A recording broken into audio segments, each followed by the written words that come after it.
मी सुप्रिया नवीन एका ब्लॉगमध्ये आपलं मनापासून स्वागत करते। तुम्हाला आजचा दिवस सुखाचा, आनंदी आणि आरोग्यदायी जाऊ। तुम्ही जी काही स्वप्न पाहिली असतील ती सगळी स्वप्न तुमची पूर्ण होत। त्याचबरोबर शुभ संध्याकाळ सर्वांना। संध्याकाळची वेळ आहे आणि नुकतीच झाडलोट झालेली आहे। झाडलोट करून पुसपास करून घर आवरलेलं आहे आणि दिवाबत्ती झाली।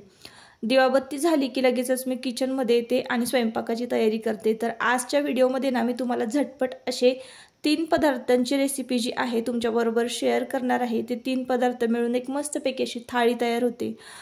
तर तुम्ही जर कधी थकलेला असाल किंवा कुठं जाऊन बाहेरून जर फिरून घरी आलेला असाल आणि तुम्हाला स्वयंपाक करायचा जर कंटाळा आला असेल ना, तर अशा पद्धतीची झटपट होणारी थाळी जी आहे तर ती तुम्ही नक्की करून बघा। आता झटपट होणार कशी, तर पुढे तुम्ही व्हिडिओ कंटिन्यू करा म्हणजे तुम्हाला कळेल की झटपट कशी ही थाळी तयार होते ते। तर एका बाजूला ना मी दूध तापत ठेवलेलं आहे आणि एका बाजूला कढई ठेवलेली आहे। त्या कढईमध्ये ना 1 चमचाभर तूप घातलेलं आहे आणि आता आपण करत आहोत जीरा राईस। तर जीरा राईस करणार आहोत आणि मस्तपैकी आपल्याला आज करायची आहे काजू करी आणि शेवयाची खीर।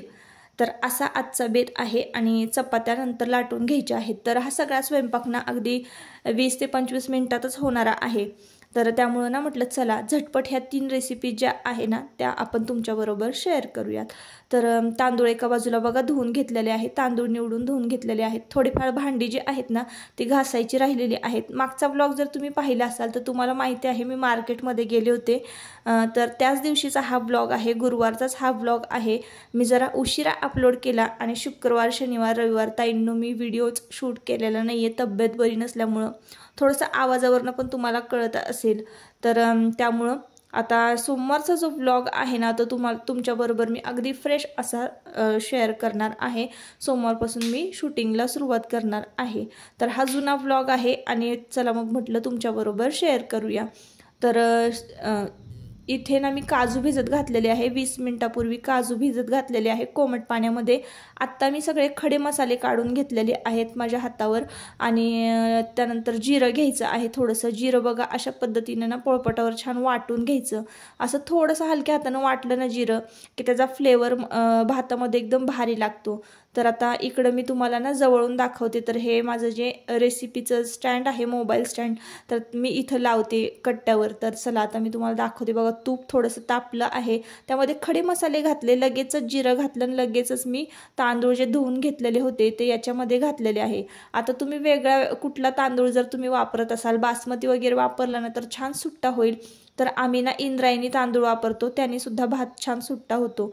भात छान हलवून घेतला, परतून घेतला आणि त्यामध्ये पाणी घातलं आणि मीठ घातलं। या व्यतिरिक्त जास्त असं काहीच केलेलं नाही ताईंनो, कारण मध्ये मध्ये ना मोबाईल जो आहे तो म्हणजे पॉज घेतलं होतं ना तर ते तसंच राहिलं, व्हिडिओ ऑन करायचं विसरले मी।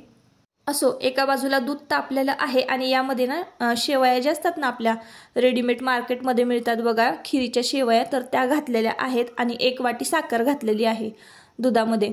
दूध पुन्हा छान तापवून घेतलं आणि त्यामध्ये ना खिसलेले बदाम, काजू आणि वेलची पूड घातलेली आहे। मी तयार करून ठेवली होती या डबीमध्ये आणि म्हणजे तयार केलेलीच असते वेलची पूड, तर ती थोडीशी शिल्लक होती। मग बदाम काजू खिसून मी त्या डब्यामध्ये भरून ठेवले होते।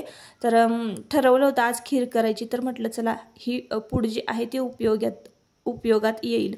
तर असो, आता ही पूड घातल्यानंतर ना 1 चमचाभर तूप मी घातलेलं आहे आणि अर्धा लिटर दूध जे आहे ते फुल क्रीम दूध घेतलेलं आहे।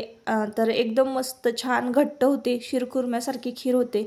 अगदी झटपट होणारा हा पदार्थ आहे। तर कधी जर तुम्हाला गडबड असेल आणि एकदम असं छान काही टेस्टी खायचं असेल तर ही खीर तुम्ही नक्कीच ट्राय करू शकता।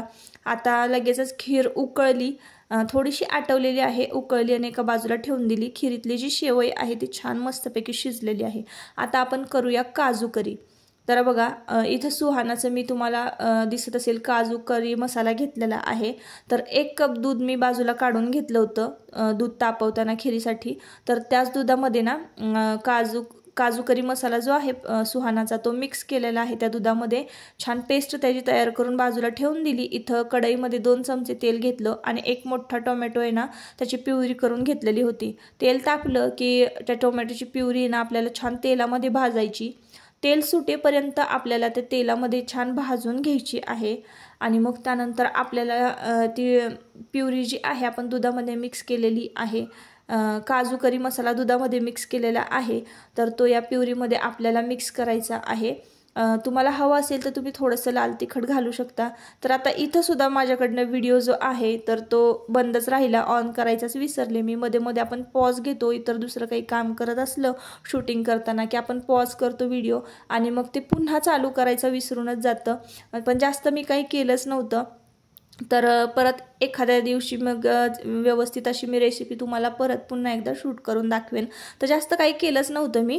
टोमॅटोची प्युरी भाजल्यानंतर लगेचच तो मिक्स केलेला जो काजू करी मसाला जो आहे दुधामध्ये मिक्स केलेला तो त्या टोमॅटोच्या प्युरीमध्ये घालायचा आणि मस्तपैकी थोडंसं पाणी घालायचं आणि हे असं ग्रेव्ही तयार होते. आणि मग भिजवलेले काजू याच्यामध्ये घालायचे, कोथिंबीर घालायची, झाली आपली काजू करी तयार. तर इतकी सोपी पद्धत आहे. तर सुहानाचे जे इन्स्टंट मसाले आहेत ना ते खरंच खूप छान आहे. आणि असं म्हणजे समजा जर आपली तब्येत वगैरे बरी नसेल किंवा खूपच थकवा आलेला असेल तरच मी हे काजू करी मसाले किंवा पनीर मसाला हे जे इन्स्टंट मसाले आहेत ना ते वापरते.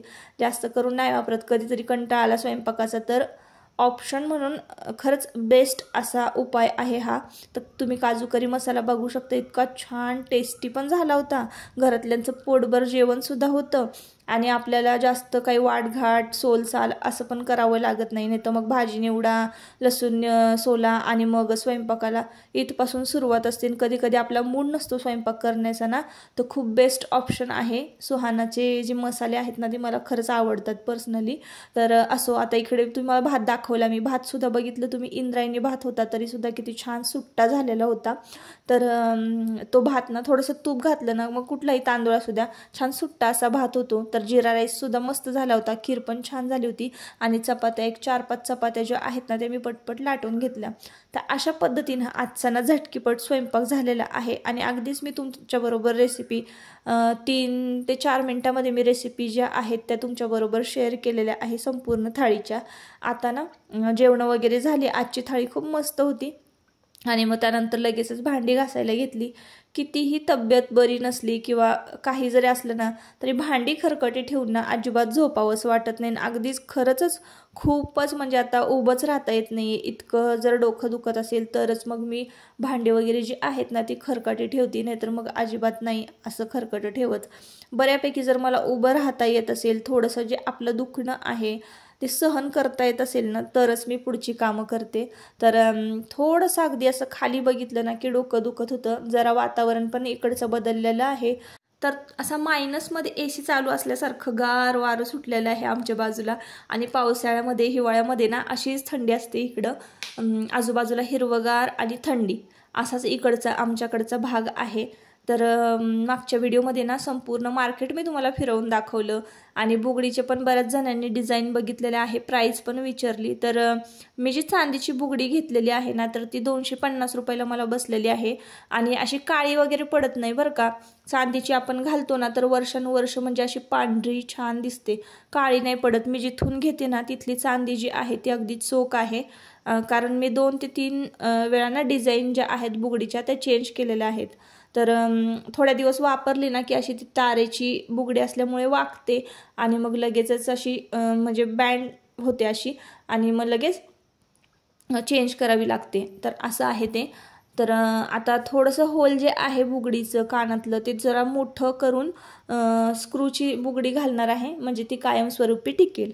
तर असो, आता इकडे ना भांडे वगैरे मी लगेच घासून घेतले, कट्टा वगैरे स्वच्छ केला, सिंक वगैरे ना घासून पुसून सिंक छान स्वच्छ केलं ना की मग जरा बरं वाटतं, जरा फ्रेश वाटतं. आणि रात्रीचं आत्ता वाजलेले आहेत बघा 12:30 तरी वाजले असतील, जरा उशीरच झाला कारण मी त्या दिवशी ना मार्केटमध्ये गेली होती आणि आजच मी बुगडी खरेदी केली होती. मागचा जो ब्लॉग आहे तुम्ही पाहिला असाल ना तर तुम्हाला नक्की कळेल. तर त्याच दिवशीचा हा संध्याकाळचा व्हिडिओ आहे. त्यानंतर मग मी व्हिडिओ शूटच केला नाही शुक्रवार, शनिवार, रविवार. तर त्यामुळं असो ताईंनो. तर इकडं ना कोथिंबीर बरेच दिवस झालं निवडायची पडली आणि ना डोकं जरा ना दिवसभर असंच दुखतंय ना, त्याच्यामुळं कुठलंच काम आहे ना असं सुचत नव्हतं.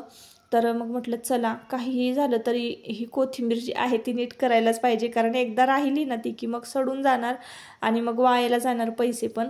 आणि काहीच काम नव्हतं असं नाही, आज दिवसभर गुरुवारचा जो दिवस होता ना, दिवसभर काही ना काहीतरी काम होतंच माझं, छोटं मोठं काम. आणि त्यात साड्या ज्या आहेत ना पिको फॉलच्या कस्टमरच्या साड्या भरपूर होत्या, त्यामुळे ना दिवसभर मशीन चालवून चालवून चालवून ना खूप कंटाळा आलेला होता. आणि संध्याकाळच्या स्वयंपाकाचा असा कंटाळा आला ना की असं काहीतरी मी करत असते. तर असो, आता आजच्या व्हिडिओचा मी इथंच शेवट करते. कोथिंबीर आत्ता पटपट पटपट निवडून होईल. हां, कोथिंबीर निवडताना मी काय करते हे सुद्धा तुमच्याबरोबर शेअर करते. तर कोथिंबीर निवडताना आहे ना, जी पिवळी कोथिंबीर झालेली आहे ना ती पानं वेगळी काढायची आणि हिरवी कोथिंबीर बाजूला काढायची. म्हणजे हिरवी कोथिंबीर जी आहे ना ती 15 दिवस तशीच व्यवस्थित राहते आणि पिवळी पानं आधी वापरून टाकायची. तर अशा पद्धतीने मी कोथिंबीर निवडत असते. तर माझ्याकडे असा जाळीचा डबा आहे, त्याच्यामध्ये मी कोथिंबीर ठेवून दिलेली आहे. आणि आता पुन्हा एकदा कट्टा पुन्हा क्लीन करून घेते. एकदा कट्टा क्लीन झाला ना की सकाळ जी आहे ना आपली एकदम मस्त फ्रेश जाते. म्हणून रात्रीचा कट्टा कधीही चकाचक असावा. आणि समोरची खिडकी जी आहे ना ती पण मी उघडते, म्हणजे वारंसुद्धा खेळतं राहतं.